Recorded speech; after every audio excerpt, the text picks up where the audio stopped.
We have with us Sean O'Neill, who is a photographer. We have a mutual friend in Sarah Mosen. Sean, welcome to the program. How are you? I'm good. Thank you. Thank you for having me. My first question, Sean, is how is it growing up with famous parents? And if you don't mind, can you tell our listeners who your parents are? Sure. My father is John McEnroe, and my mother is Tatum O'Neill. And to be honest, the whole family, I have a grandfather who is Ryan O'Neill, who is an incredible actor, and my grandmother, Joanna Moore, was another incredible actress. So we got a long line of talent and achievement. So which do you prefer, acting or tennis? Neither, to be honest. I mean, I love them both as things, as entities, but in terms of what I want to do with my life and my career, it's photography, 100%. What is the significance of photography in your life? It's everything to me. I mean, I'm so blessed to have found it because, like you said, growing up in a family like mine it's amazing, and it's also quite difficult because I think regardless of the relationships that I had or the relationships that I could have had with any of my parents or grandparents or uncles or anyone, just being around so much success and so much just inherent talent, I think makes anyone who's around that for long enough want to do something themselves where they feel like they are worthy of being in the family, or where they can feel like that they've proven themselves in their own right. And with photography, I mean, I feel like that was the ticket for me to really become as fulfilled as I've always wanted to be. You know, I learned to cultivate myself in a lot of other ways, but it was through photography that I feel like now I know exactly what I'm going to do with my life, and I feel really confident that it's going to be my way of making my mark. What is really neat about this is that somebody may say, well, what does this have to do about somebody who's slugging it out in the streets of Apopka trying to live their lives, or somebody who is retired or semi-retired? Why do I need to know this? But you bring into to the program here, here's an opportunity for all of us to take up a pastime that may make a big difference in how we view our lives. Absolutely. Absolutely. I mean, it was through, and what's funny is that one of the things that I try and push with my photography, because I love doing, it's a sort of fine art, but it's a lot amongst nature and landscapes. And it was sort of in spending a lot of time in nature that I discovered this a talent and ability of mine. I had gotten the camera and I was doing more fashion stuff at first, taking pictures and portraits of friends and girls that I knew. And then it was actually when I started to go out alone to the deserts and to the beaches that no one ever visits and to forests that I discovered this is my real passion and this is my art. This is my way of expressing myself, and it's what I want to share with the world. So what's amazing is that it was just those early moments of getting in touch with nature, which is something I recommend to everybody in the world, because I think especially the world we live in now with the technology and the distractions, the more time we spend in nature, the more that can transform our life, like in ways that we are not aware of because of just how much we live in this technology-based world. We have here in the Apopka area Lake Apopka, which for a long period of time was viewed as a we'll say, for lack of better terminology, a dump. And over the years, there have been many people in the area, including one of our friends, Paul Faircloth, of Mosquito Creek Outdoors, who have been instrumental in transforming the environment of Lake Apopka to the point where now we have what's called the Lake Apopka Wildlife Drive. Oh, that's a beautiful thing. Yeah. I mean, that's a great, that's exactly what I want to encourage. I mean, I take photos, and I know that it's hard for people, the amount of photography there is in the world and the amount of pictures you see everywhere. I know that it's hard to get people to actually sit down and look at something for longer than, a split second. But what I wanted to do was take pictures that were not only, pure, unadulterated nature, nature in its most natural and its realest form. I don't edit any of my photos, and that's really what I'm trying to get across in that way, but also pictures of nature that are so striking, so kind of will stun you when you look at them, that you'll kind of want to go, I wonder what it'd be like to actually see that in person, or I wonder if I did kind of, walk around a little bit, in that park near my house or at this new lake that's kind of turned into a wildlife, that could kind of get me out of my head a little bit and help me sort of deal with how difficult life can be these days. Sean O'Neill, who is a great photographer, is on the air right now, and he's our special guest. You can see his work at SeanO'NeillPhotography.com. Sean, can you spell your name in your website? Sure, it's SEAN, Sean O'Neill, ONEAL. Photography.com. Yeah, photography.com. Now, I know that we have at least two people here who are heavily into photography listening, but I'm sure we have a lot more than that. What kind of cameras do you use? I've just been using Canon 6D my whole career. It's sort of, as soon as I found it, it has been doing everything I could have ever wanted. So I've stuck with it, kind of like Henri Cartier-Bresson just had his little Leica back in the 40s, 50s. Uh-huh.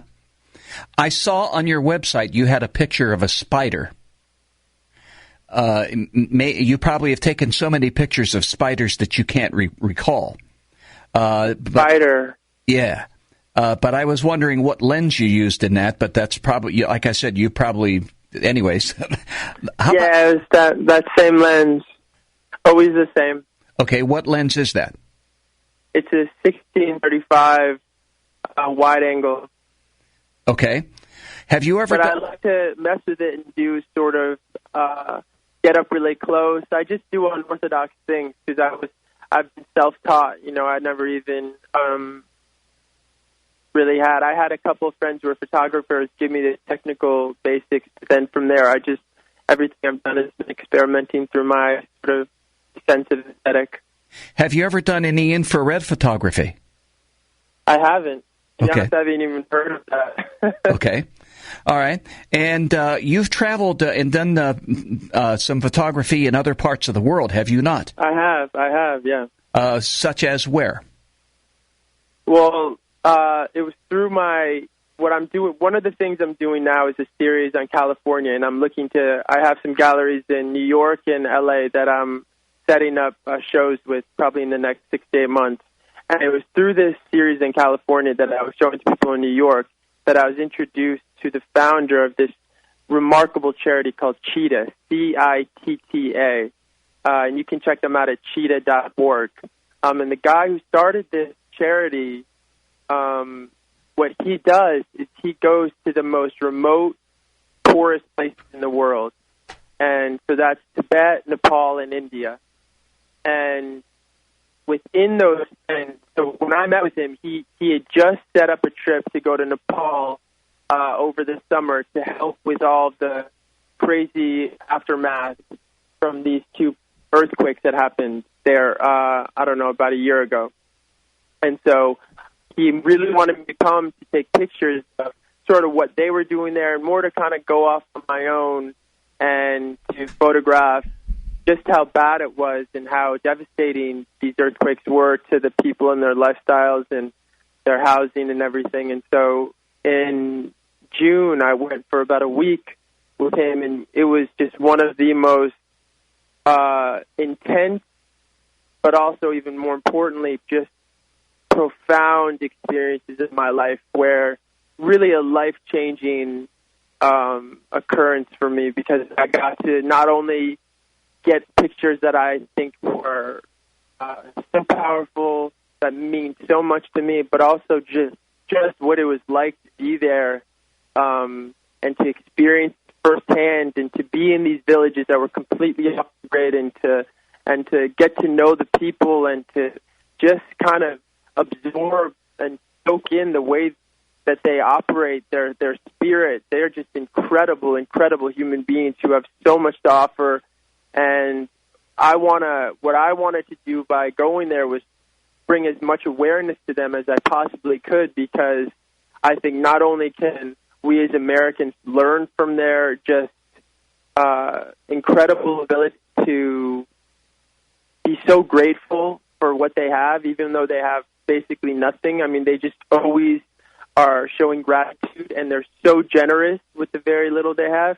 They also just seem like they're having a good time. They don't get caught up caring about the little things that I think so many people in America, if the plane is late, you get so angry if, your internet isn't going as fast as it normally should. There are just so many things in America and other first world countries that people get upset about, that I think, when you look at the people of Nepal and how they are just able to go through every day just feeling good and not worrying about those things and living off the land and being so generous and kind to each other, and not stealing. They say if you could leave like a big bag in the middle of the street, no one will steal it. It's just that kind of place that there's something sacred about their whole collective energy. And I just want to keep letting people know about them and that they exist, and that we should be hearing more about their lifestyle, because there's so much they need from us, and there's so much we can get from them. I'm looking at some of those pictures right now, and I haven't seen one car. Nobody. Yeah, they're not around very much, and nobody hanging out on the cell phone. No, not many cell phones either. Okay, can you hang on? We've got to take a break here. Sure. All right, we're on the air with Sean O'Neill, not a basketball player, but he's a great photographer. Sean O'Neill, photography.com. Time for a break on 1520 WBZW. 1520 WBZW. We have a few more minutes to spend with Sean O'Neill of Sean O'Neill Photography, talking about cheetah.org. Now that is CITTA.org, correct? Is that correct? That's right. Okay. That's correct. All right. I didn't hear it the first time, so that's why I had to ask the second time. All right. So you've got some fantastic pictures, and how long have you been taking pictures now? Well, I've been really into art. So I've been drawing, painting, and studying art since I was a teenager. But the camera has been more recent. Okay. And do you like art or photography better? That's funny you asked that. I definitely like photography as my own medium, as my own form of expression more. But probably more of my inspiration and more of my aesthetic and how I sort of think about photos when I take them comes from art, comes from paintings, because I used to love looking at, Impressionism, Monet and Van Gogh and Friedrich and J.M.W. Turner. Those were all my favorite artists growing up. Where do you still have the biggest influence on me now? Where do you hope to go with your photography and art?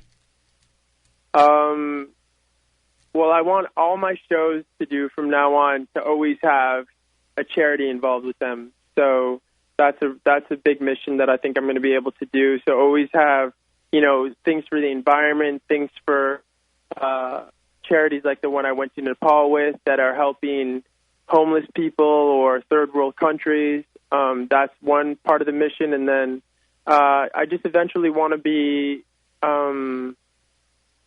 selling my work in galleries and museums around the world. And where are your shows? Well, I have upcoming ones in Miami, New York City, and L.A. Miami. And so that's only about a 2.5-hour drive from here. There's a lot of great things that you can do down there along the way. There's a lot of nature things to do. Definitely. Where you can go out on airboats and be out in the swamps with the alligators. I've done that. That's pretty good stuff down there. Yeah. I think what I love about places like Florida, and I live actually in LA in a peninsula called Palos Verdes, is when you have a strip of land that's jutting out into the water, you get to see more of the skies that are natural to the ocean. And so the sunsets and the sunrises are always that much more special because they're kind of out into the ocean. It's just a little something I love about Florida. And all somebody needs to do is get themselves a camera and get started, right? Yeah, or, they don't even need a camera. You could just, for free, without any money, you just go out and spend a little time in nature. And I swear to God, if you keep doing it little by little, it will have a very, very positive, beneficial effect on your life. I just really can't stress that enough. To anybody who thinks that, taking a walk in nature doesn't do anything, it really does. It transformed my life. I thought, I was going to be struggling for a while, and nature was the thing that actually really started turning my life around in a way I never thought it could have. Excellent. Well, thank you for being with us today. Of course. And your website, once again, why don't you go ahead and give it? www.SeanO'Neal.photography.com. Okay. So that's SeanO'Neal photography.com. Thank you for being with us, and outstanding work. My pleasure. Thank you so much. All right, and you be safe, Sean. You too.